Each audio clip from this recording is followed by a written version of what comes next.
आज हम बात करेंगे आइडिया होगा आपको जीएसटी के 18-19 के नोटिस आने स्टार्ट हो चुके हैं दोस्तों।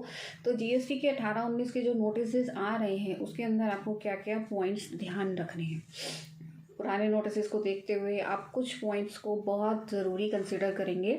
वीडियो पूरा एंड तक देखें, अदरवाइज़ आपको समझ नहीं आएगा कि 18-19 के नोटिस में क्या क्या पॉइंट हो सकते हैं। फर्स्टली चेक करें आपकी टैक्स लायबिलिटी के अंदर आपकी जो R1 का टोटल है और 3B का जो टोटल है उसमें कौन सा ज़्यादा है। मतलब 3B का टोटल हमेशा ज़्यादा होना चाहिए R1 के कंपैरिजन में, या तो इक्वल होना चाहिए या ज़्यादा होना चाहिए। अगर 3B का टोटल कम है और R1 का टोटल ज़्यादा है तो आपकी अंडर लायबिलिटी है, आपने टैक्स नहीं पे किया है। इस पॉइंट पर आपका नोटिस आ सकता है। दूसरा पॉइंट ये है कि अगर आप 2A और 2B का बैलेंस चेक कीजिए, दोनों का जो डिफरेंस आता है टोटल चेक कीजिए। अगर आपने 2A के अंदर आपका ज़्यादा आया हुआ है और 2B के अंदर कम आया है तो उसका रिकन्सिलेशन बनाइए आप। देन 2B और 3B का रिकन्सिलेशन बनाइए आप 2B जितना 2B में आया हुआ है आपने उतना 3B में क्लेम किया है या उससे कहीं ज़्यादा क्लेम कर लिया है। ज़्यादा क्लेम कर लिया है तो आपको रिवर्स करना पड़ेगा दोस्तों। ये बहुत ही ज़रूरी पॉइंट है, ये ध्यान रखिएगा। तीसरी बात, आपने HSN डिफरेंट किया हुआ है। अगर आपने HSN डिफरेंट किया हुआ है तो उसकी एक्सप्लेनेशन बना लीजिए, डिपार्टमेंट आपसे मांगेगा।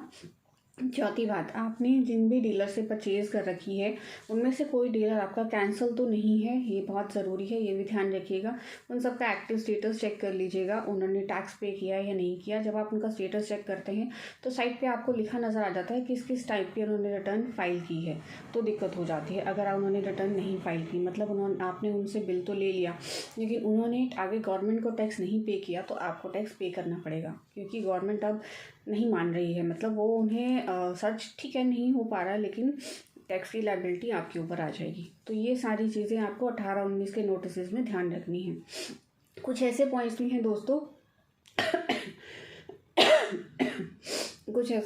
हैं दोस्तों जो 99C के अंदर भी हैं। अगर आपकी 99C फाइल है तो आपको ध्यान रखना है कि 99C में आपने जो टैक्सेबल टर्नओवर दिखाई है वो प्रॉपर दिखाई है, आपकी 3B और R1 से मैच होनी चाहिए, और आपने उनको अलग अलग कॉलम्स में डिवाइड किया है। लाइक एग्जम्प्टेड इनकम आपने अलग दिखाई है, टैक्सेबल इनकम आपने अलग दिखाई है। ऐसे करके आपने प्रॉपरली बाइफरकेशन किया हुआ है।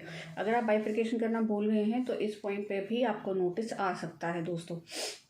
अगला पॉइंट, आपको ये ध्यान रखना है कि अगर आपकी 9 एप्लीकेबल है तो आपको उसके साथ पूरी रिको, सेल की रिको और परचेज़ की रिको सबमिट की हुई है।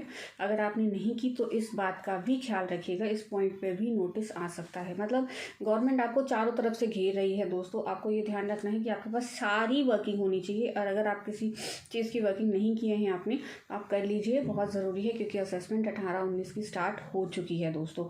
ये आपको जैन तक का टाइम दिया जाएगा। जैन के एंड तक ऑर्डर पास करने स्टार्ट हो जाएंगे। आपके पास बहुत ही लिमिटेड टाइम है। 17-18 ऑलरेडी हो चुका है, अब कुछ लोगों अभी भी प्रोसेस में है। 18-19 स्टार्ट हो चुका है, और ट्राई है कि 19-20 भी मार्च के एंड तक आपको नोटिस दे दिए जाएंगे। तो आपके पास 2 साल या 3 साल पूरे करने के लिए हैं। तो ध्यान रखिएगा, ये जो नोटिस आ रहे हैं आगे जो है 19-20 के बाद 20-21-22 जो भी है, आपको इन सब बातों का ध्यान सारे सालों में रखना है। और अगर आप नहीं रखेंगे तो इन चीज़ों में आपको दिक्कत हो सकती है। तो आई होप आपको कुछ पॉइंट्स जो नोटिस में आ रहे हैं, हमारे पास नोटिस आने स्टार्ट हो गए हैं 18-19 के, कल परसों में आए हैं। तो कुछ पॉइंट्स जो बहुत ज़रूरी थे, जो नोटिस का पकड़ने वाला पॉइंट्स थे, नोटिस में आने वाले पॉइंट्स थे, वो मैंने आपको आज डिस्कस किए। तो ध्यान रखिएगा इन सारे पॉइंट्स को। तो मिलते हैं दोस्तों नेक्स्ट वीडियो में। Thank you.